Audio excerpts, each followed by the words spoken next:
Selanjutnya kita dengarkan Mau'izatul Hasanah dari guru kita bersama Habiban Al-Mahbub Al-Habib Alwi bin Mustafa Al-Idrus. Maka dari itu kepada beliau, wa ilaihi falyatafaddal mashkuran. Sallu ala Muhammad, sallu ala Muhammad. Assalamualaikum warahmatullahi wabarakatuh.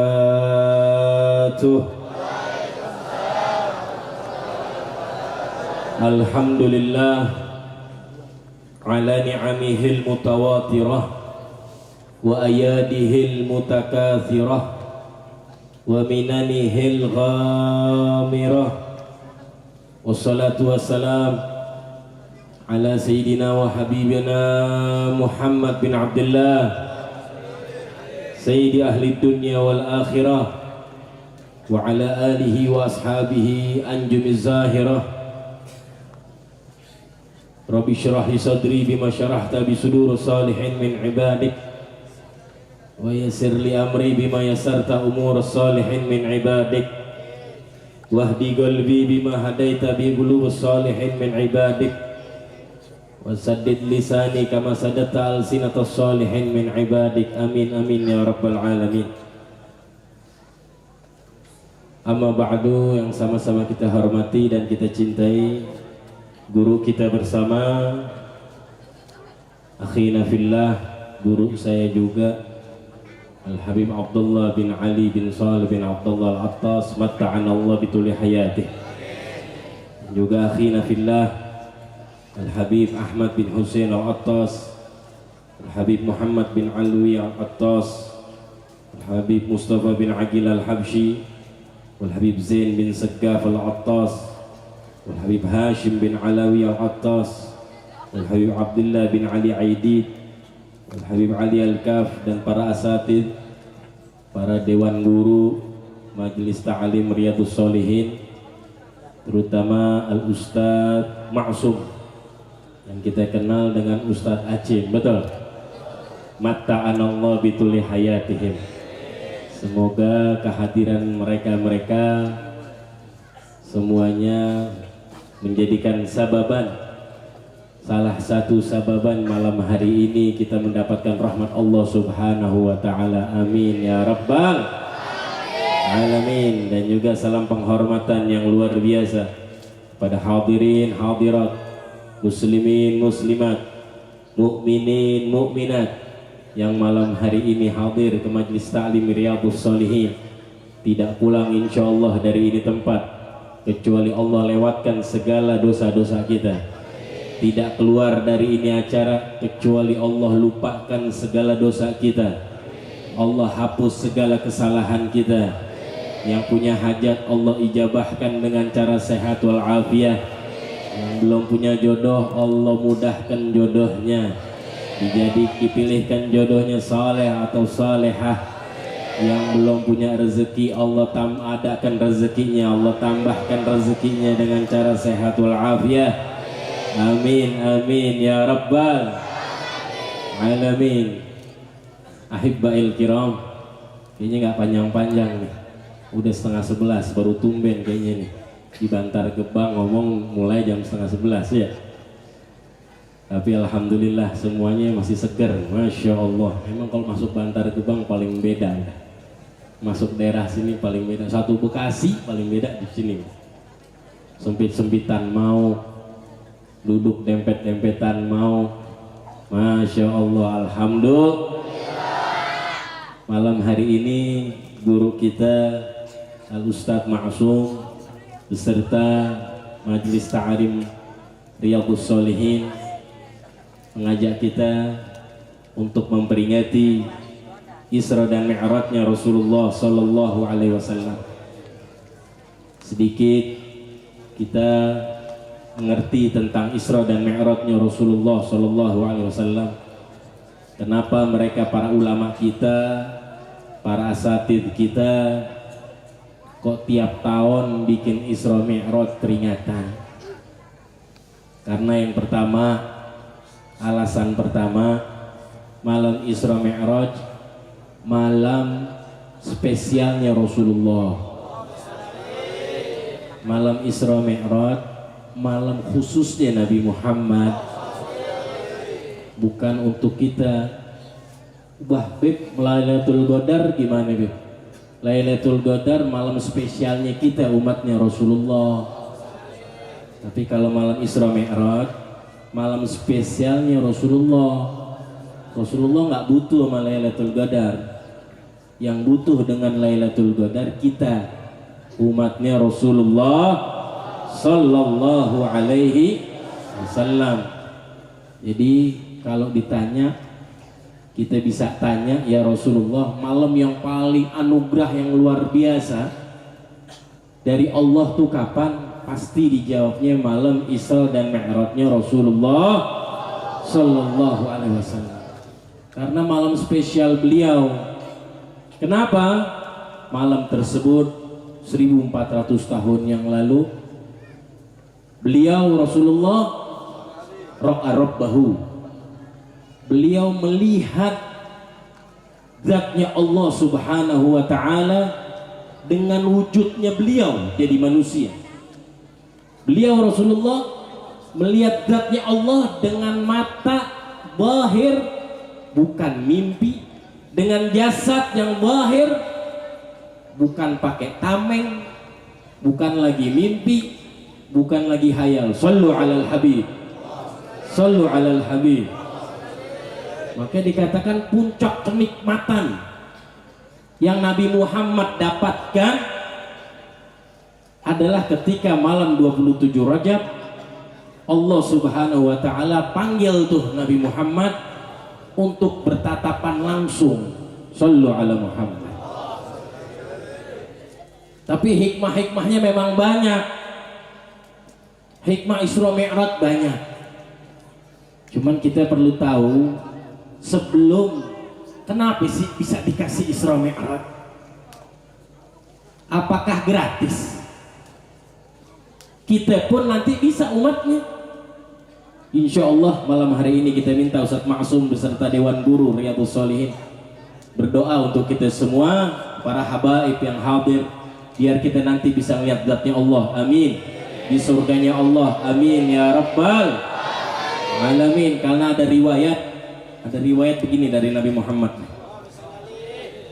Idza dakhala ahlul jannati al jannata. Idza dakhala ahlul jannati al jannata. Kalau semua penduduk surga udah masuk, udah nggak ada lagi, gerbang surga udah ditutup. Tuh gerbang surga gede, ada wayahnya ditutup nanti. Emang lama dibukanya biar ada yang masuk nggak keluar. Beda sama jahanam, beda sama neraka. Kalau neraka ada yang masuk bentaran keluar. Kalau surga insya Allah kalau udah masuk nggak keluar lagi, insya Allah kita jadi ahli surga. Tapi idza dakhala ahlul jannati al jannata, kalau sudah masuk penduduk surga ke dalam surganya, fanada munadin, kemudian Allah akan berkata kepada penduduk surga, aturiduna azidukum azziyadah. Wahai penduduk surga, nanti ada suara tanpa wujud ketika gerbang udah masuk semua penduduk surga. Allah akan ngomong kepada penduduk surga, wahai hamba-hambaku, aturidun, maukah kamu aku tambahkan bonus? Kemudian penduduk surga akan menjawab, golu alam tubayyit wujuhana ya Allah.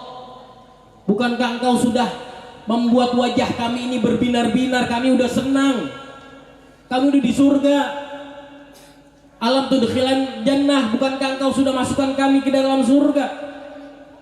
Alam tunajjina minan nar, bukankah engkau sudah selamatkan kami dari api neraka? Bonus apa lagi? Penduduk surga bingung. Dikatakan di dalam hadis, fayakshiful hijaba, kemudian Allah buka tabirnya, wa ma'udtu syai'an ahabba ilaihim minan nadhar ila rabbihim jalla jalaluh.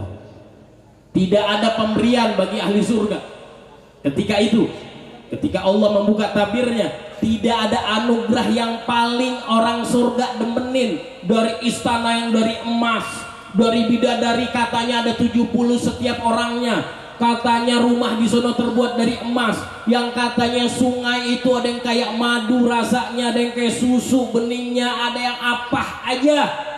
Fama'utu syai'an ahabbu ilaihim. Nggak ada pemberian yang Allah kasih saat itu yang paling mereka suka melainkan melihat zatnya Allah di surganya Allah jalla jalaluhu wa ta'ala azamatuh.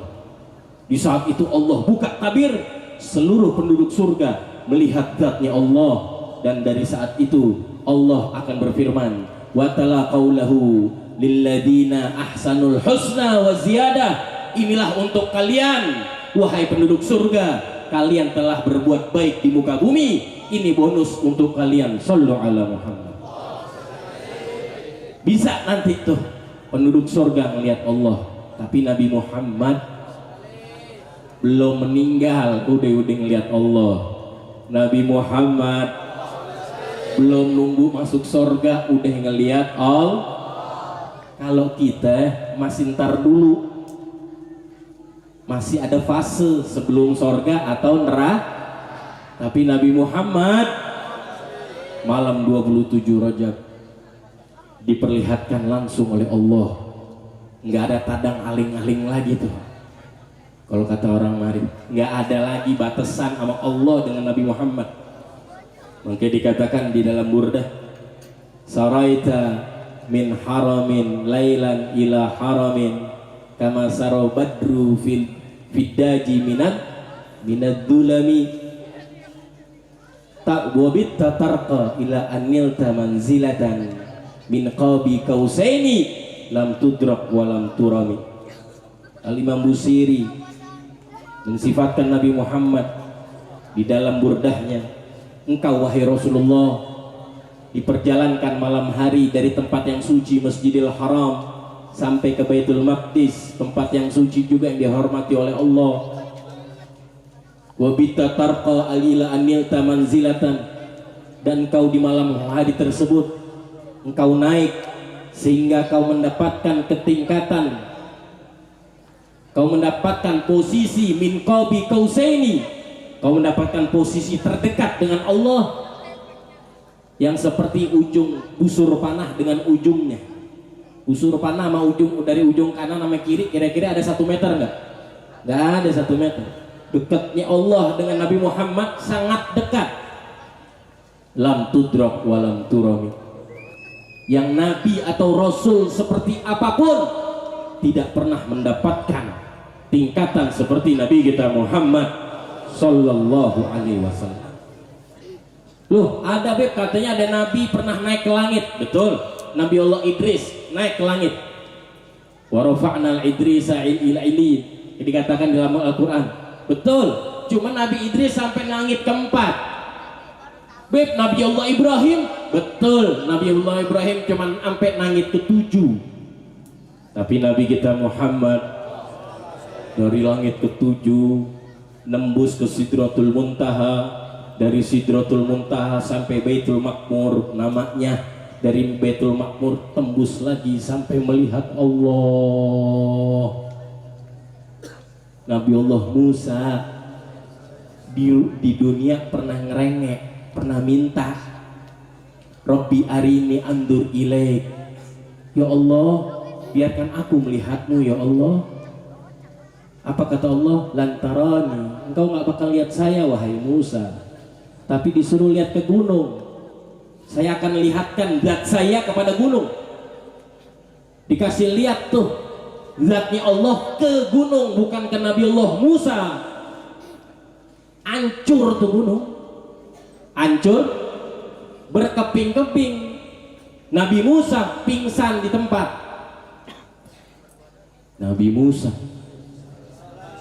Tapi Rasulullah malam hari itu 1400 tahun yang lalu nggak ada persiapan. Malam hari itu nggak dikasih bocoran sama Allah. Malam hari itu nggak dikasih bocoran sama malaikat Jibril. Malam hari itu nggak dikasih tahu.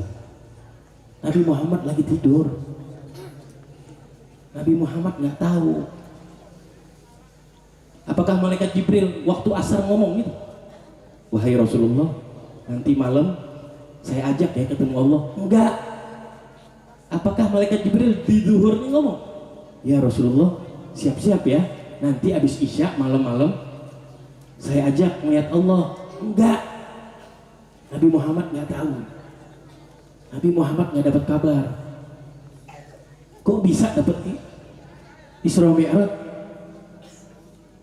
Dikatakan oleh para ulama karena keteguhan Nabi Muhammad sabarnya, karena kekuatan beliau punya sabar, beliau punya penerimaan sama Allah. Iya aja sama Allah. Gimana nggak iya aja tuh tahun dikatakan sampai oleh para ulama amul huzun, tahun kesedihannya Nabi Muhammad. Istri tercinta meninggal dunia, istri yang bisa menjadi pendampingnya, yang bisa jadi istrinya, yang bisa jadi sahabatnya, yang bisa jadi temannya, yang bisa jadi gurunya, yang bisa yang support, yang bisa jadi donaturnya, yang bisa segala macam. Siti Khadijah binti Khuwailid bisa posisiin dirinya Siti Khadijah nih kepada Nabi Muhammad, apa aja bisa. Tuh, perempuan, wanita yang luar biasa, ngeposisiin dirinya untuk suaminya jadi apa aja bisa. Itulah Siti Khadijah binti Khuwailid. Meninggal tuh tahun. Contoh kecil aja, Nabi Muhammad khalwat di Gua Hiro. Sering kita dengar, betul atau betul? Nabi Muhammad beribadah di Gua Hiro, ya. Turun surat Al-Alaq di Gua Hiro. Kira-kira berapa lama tuh? Berapa lama Rasulullah di Gua Hiro? 2 tahun sampai 3 tahun lamanya. Pulangnya cuma setahun sekali, nggak lebih dari 3 hari, balik lagi. Kira-kira orang sekarang ditinggal sama suaminya ada nggak bisa begitu kuat?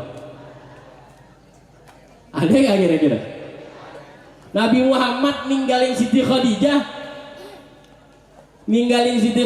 3 tahun, pulangnya setahun sekali, nggak lebih dari 3 hari. Pulang-pulang menggigil, sakit, pulang-pulang zammiluni, itu kan baru pulang dari Gua Hiro. Lah emang apa? Baru pulang itu langsung minta selimutin. Coba orang Cikiwul begitu, laguan apa lo bang? Usut, pulang kagak, 3 tahun ngilang, pulang-pulang lo minta selimutan. Na'udzubillah. Udah panjang kalau ngomongin Siti Khadijah. Yang jelas intinya jalannya Gua Hiro sekarang nih, kita dari malam ini kalau ke Gua Hiro itu jalan setapaknya. Yang bikin itu kita taunya dari mana tuh? Dari perjalanannya Siti Khadijah. Kalau bawa makanan buat Rasulullah, dan kalau bawa makanan nggak pernah ganggu suaminya, cuma taruh di muka buatnya. Habis itu Siti Khadijah jalan pulang, bolak-balik tiap hari tanpa harus negor suami, tanpa ngeganggu suami. Itu jalan setapak yang sekarang insya Allah semua yang hadir di sini bisa umrah, semua yang ada di sini bisa haji dengan cara sehat walafiat. Amin. Itu jalan setapak yang sekarang kita bisa ke atas. Itu perjalanannya Siti Khadijah dikatakan. Tahun itu meninggal. Tambah lagi pamannya beliau Rasulullah SAW. Gangguan demi gangguan nih luar biasa. Rasulullah sebelum Abi Thalib meninggal, Rasulullah diganggu sama orang kafir Quraisy, tapi nggak separah kalau Abi Thalib meninggal. Setelah Abi Thalib meninggal, parah yang gangguin Nabi Muhammad. Nggak sekali 2 kali Nabi Muhammad pulang dari luar, rambutnya atau bajunya bau dengan kotoran-kotoran binatang yang dilempari orang-orang kafir Mekah. Nggak sekali 2 kali Nabi Muhammad mau sholat di depan Ka'bah, ditaruh ari-ari binatang, ditaruh ari-ari onta beserta darahnya, beserta bau kotorannya, jeroannya. Nabi Muhammad mau masuk ke Ka'bah, Nabi Muhammad didorong sampai terjatuh, dibikin malu depan Ka'bah oleh orang-orang kafir Mekah. Nggak satu dua Nabi Muhammad merasakan gangguan demi gangguan. Tahun itu luar biasa gangguan. Bahkan ada namanya pemboikotan ekonomi. Rasulullah beserta keluarganya, beserta para sahabatnya, pemboikotan ekonomi apaan? Nggak boleh dikasih bahan makan. Nabi Muhammad sama sahabat ditaruh di satu lembah, dikucilkan di situ di dekat Mekah, di pinggiran Mekah, dikucilin di situ, nggak boleh ada yang ngasih makan. Dan tidak satu dua sahabatnya Rasulullah yang makan dengan dedaunan yang kering. Tidak satu dua sahabat yang meninggal karena kelaparan. Tidak sekali dua kali Nabi Muhammad mengikat perut yang mulianya dengan batu, 1 atau 2 sampai 3 batu, sebab kelaparannya Nabi Muhammad. Kejahatan demi kejahatan. Sehingga Nabi Muhammad berharap ada yang mau nerima lagi, karena di Mekah udah diusir terus nih, di Mekah diganggu terus. Nabi Muhammad berharap ke Taif, dakwah di Taif 130 sampai 160 km jaraknya dari kota Mekah atau dari Masjidil Haram. Jalan ke kota Taif berdua, nggak pakai pengawalan, nggak pakai arak-arakan, nggak ada patwal, berdua dengan Muhammad bin Zaid bin Harithah. Siapa itu Muhammad bin Zaid bin Harithah? Sahabatnya Rasulullah. Gawara dia? Bukan, dia anak muda. Dulu sekitaran Nabi Muhammad ini anak muda. Muda anak. Umur 18 tahun, umur 20 tahun. Coba kita bayangkan saat itu Muhammad bin Zaid bin Harithah ngawal Nabi Muhammad seorang diri, anak muda. Perjalanan 130 km.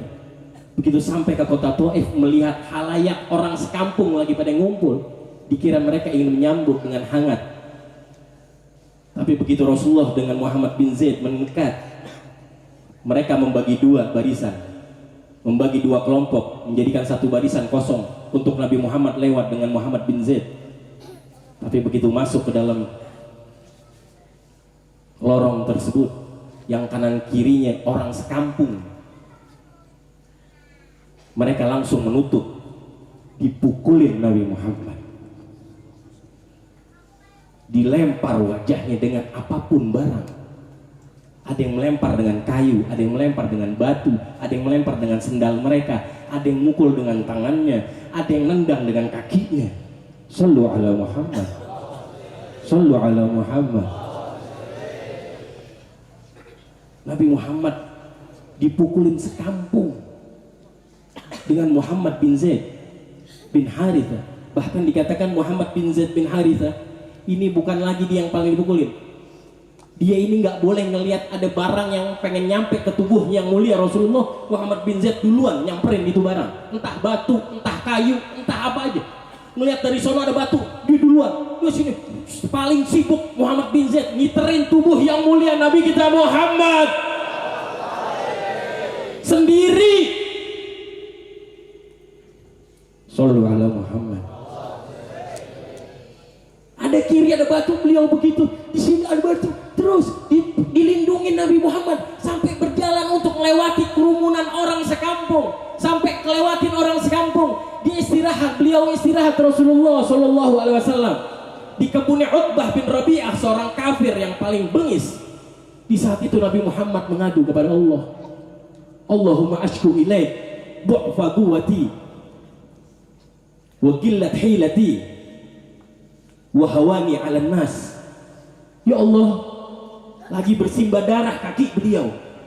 Simbah darah kaki beliau bukan kakinya yang luka, tapi dari wajah dan tubuh yang mulianya, sehingga kakinya penuh dengan darah. Apa kata Rasulullah? Ya Allah, aku mengadu kepada Engkau, aku lemah dalam dakwahku, aku tidak ada jalan keluar lagi. Ya Allah, aku dikepung oleh satu kampung. dan aku merasa hina dan aku telah dihinakan oleh mereka kaumku. Dikatakan oleh para ulama, sebab Nabi Muhammad ngomong kayak begitu tuh, wahawani 'alan nas, aku hina di mata mereka manusia. Karena Nabi Muhammad ngomong kayak begitu tuh, karena Nabi Muhammad doa kayak begitu, itu Allah Isra dan Mi'rajkan Nabi kita Muhammad, sehingga Nabi Muhammad melihat zatnya Allah langsung. Dan saat malam itu tidak ada lagi yang bisa menandingi kemuliaan Rasulullah. Siapapun manusia, mau nabi, mau rasul, mau ulama, mau apapun, nggak ada yang bisa menandingi kemuliaan Nabi kita Muhammad. Langsung dibawa ke sorga, dibawa ke Sidratul Muntaha, dibawa lagi ke Baitul Ma'mur, dibawa lagi menghadap Allah. Sebab apa? Karena wahawani 'alan nas, Nabi Muhammad cuma ngomong, ya Allah, aku nih hina di hadapan manusia. Diangkat sama Allah langsung. Sallu ala Muhammad, sallu ala Muhammad, sallu ala Muhammad. Untuk hikmah-hikmah panjang sekali. Yang jelas satu, jangan kita ingkarin mukjizat demi mukjizat, karena Isra dan Mi'raj isinya mukjizat. Betul atau betul? Mukjizat semuanya. Beb kan nggak masuk akal udah. Kalau ada yang ngomong kayak begitu berarti dia punya aliran sesat. Orang yang nggak percaya dengan mukjizat, mau masuk akal, mau nggak masuk akal, udah ingkar, udah ragu, namanya orang aliran sesat. Oh, saya terimanya yang masuk akal aja mukjizat, mau lo aliran sesat nih. Kalau yang nggak masuk akal, ntar dulu, kita analisa dulu, kita pelajarin dulu. Kan kalau kecepatan dari Mekah ke Baitul Maqdis itu 1650 kilo jaraknya. Itu katanya Nabi Muhammad malam itu balik lagi. Alhamdulillah, pakai dianalisa yang kayak begitu. Kan bego namanya, ngajinya nggak nanggok. Makanya orang Cikiul alhamdulillah sebelum ngaji alhamdulillah. Iya, karena begitu bodoh. 1650 km jaraknya, itu manusia tubuhnya kalau kecepatan secepat itu bisa hancur tubuh manusia. Ya, otak lo kecil, anugerahnya Allah ini luas, jangan dimasukin. Harus terimanya pakai iman. Harus tahu mukjizat-mukjizat Nabi Muhammad ini ada. Mau masuk akal nggak masuk akal, Nabi Muhammad pernah ngeluarin air dari jemari-jemarinya. Betul apa betul? Waktu itu waktu asar dikatakan oleh Sayyidina Anas bin Malik, kami pulang dari peperangan, kami pulang dari sebagian dari perjalanan kami keluar kota, kami kehabisan air. Kemudian Nabi Muhammad suruh bawain baskom yang kosong. Kemudian Nabi Muhammad ujurkan tangannya, dari jari jemarinya keluar air yang segar, sehingga kami seluruhnya kaum muslimin para sahabat meminum air dari jemarinya Rasulullah. Mau dianalisa lagi, itu keluar air dari mana, selangnya di mana, emang ada mesin jet pump? Na'udzubillah. Nabi Muhammad pernah mengatakan apa lagi? Ana arokum min wara dhahri, aku bisa melihat kalian dari belakang saya. Ini saya kalau ada di sini nih, ada yang bisa ngelihat nggak sih? Nggak bisa ngelihat. Nabi Muhammad jelas ngelihat di belakang seperti ngelihat depan, jelasnya. Sallu ala Muhammad. Mukjizat demi mukjizat. Apalagi keringat dari Nabi Muhammad. Jangankan mukjizat, keringat dah, keringat nih, keringat. Keringat orang Cikiul gimana? Keringat Nabi Muhammad. Sallu ala Muhammad. Yang lebih parah lagi Sayyidina Anas, Sayyidina Malik bin Sinan di peperangan Uhud. Sayyidina Malik bin Sinan waktu Nabi Muhammad terluka karena terjatuh ke dalam lubang. Ada satu luka yang cucuran darah terus, disedot oleh Malik bin Sinan. Disedot terus sampai biar berhenti. Apa kata Rasulullah SAW? Khalata dami bidami fala tamussuhun nar. Malik bin Sinan telah mencampuri darah saya dengan darahnya dia, maka dia tidak akan disentuh api nerakanya Allah. Darahnya nyedot darah dapat berkah. Sallu ala Muhammad.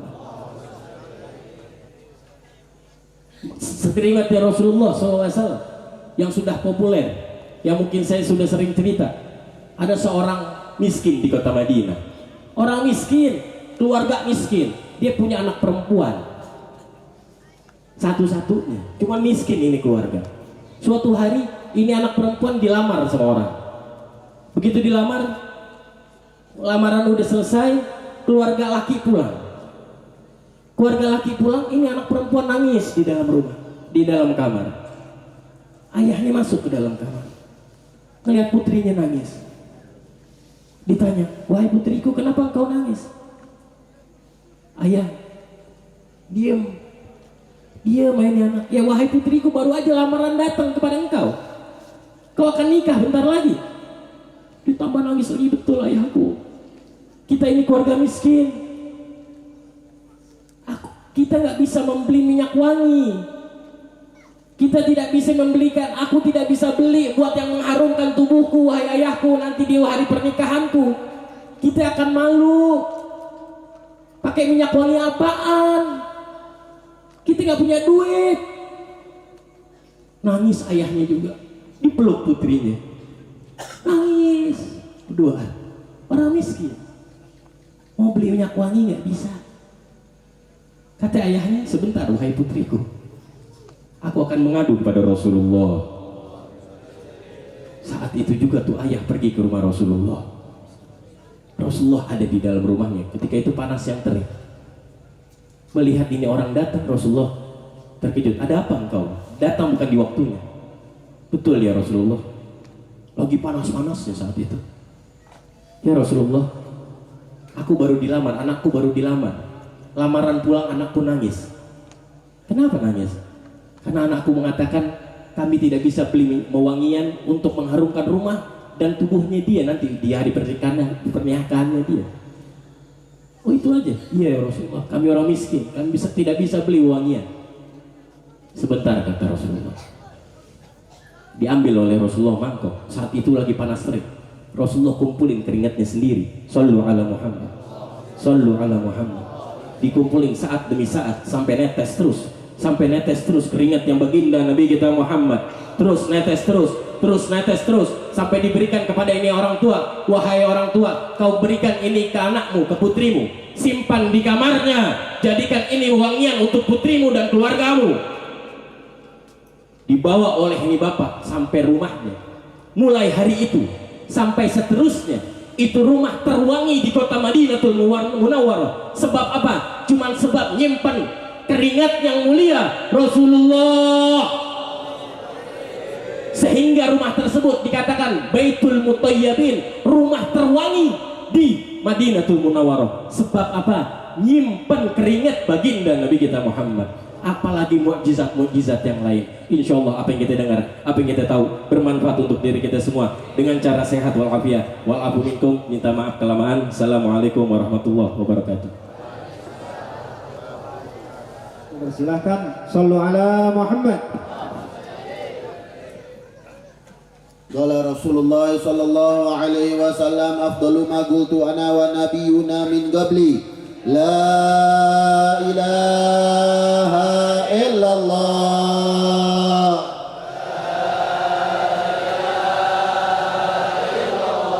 La ilaha illallah.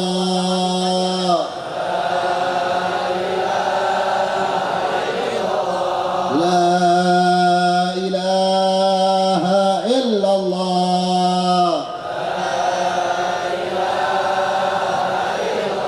Muhammadur Rasulullah sallallahu alaihi wasallam. Kalimatu haqqin 'alaiha nahya wa 'alaiha namut wa 'alaiha nub'atsu insyaallah ta'ala minal aminin. Amin. Allahumma hdina bihudak waj'alna mimman yusari'u fir ridha wa la tuwallina waliyan siwak wa la taj'alna mimman khalafa amraka wa 'asak. Allahumma hdina fi man hadait wa 'afina fi man 'afait wa tawallana fi man tawallait wa barik lana fi ma a'tait wa qina syarra ma qadait. Wa sallallahu ala sayidina Muhammadin wa ala alihi wa sahbihi wa sallam walhamdulillahi rabbil